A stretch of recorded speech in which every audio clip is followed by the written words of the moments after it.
Weather system সেভাবে কিছু নেই, প্রধানত শুষ্ক পরিষ্কার ওয়েদারই থাকবে আগামী এক সপ্তাহ।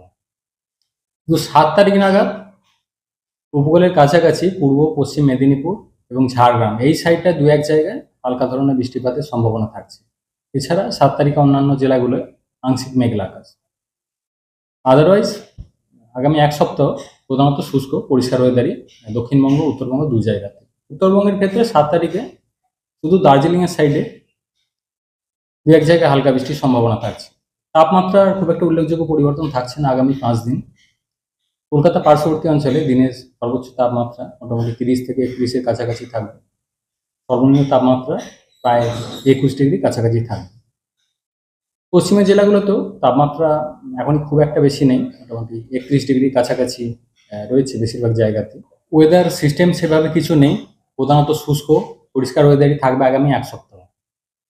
কিন্তু 7 তারিখ নাগাদ উপকূলের কাছাকাছি পূর্ব পশ্চিম মেদিনীপুর এবং ঝাড়গ্রাম এই সাইডটা দু এক জায়গায় হালকা ধরনের বৃষ্টিপাতের সম্ভাবনা থাকছে।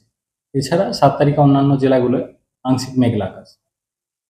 আদারওয়াইজ আগামী এক সপ্তাহ প্রধানত শুষ্ক পরিষ্কার ওয়েদারই দক্ষিণবঙ্গ উত্তরবঙ্গ দু জায়গাতে। উত্তরবঙ্গের ক্ষেত্রে 7 তারিখে শুধু দার্জিলিংয়ের সাইডে দু এক জায়গায় হালকা বৃষ্টির সম্ভাবনা থাকছে। তাপমাত্রার খুব একটা উল্লেখযোগ্য পরিবর্তন থাকছে না আগামী 5 দিন। কলকাতা পার্শ্ববর্তী অঞ্চলে দিনের সর্বোচ্চ তাপমাত্রা মোটামুটি 30 থেকে 31-এর কাছাকাছি থাকবে। সর্বনিম্ন তাপমাত্রা প্রায় 21 ডিগ্রি কাছাকাছি থাকবে। পশ্চিমের জেলাগুলোতেও তাপমাত্রা এখন খুব একটা বেশি নেই, মোটামুটি 31 ডিগ্রি কাছাকাছি রয়েছে বেশিরভাগ জায়গাতে, এবং এটা আগামী 4-5 দিন কন্টিনিউ করবে। তাপমাত্রা কিছুটা বাড়বে 11 তারিখের পর থেকে, দিনের বা রাতের তাপমাত্রা দুটোই কিছুটা বাড়বে 11 তারিখের পর থেকে।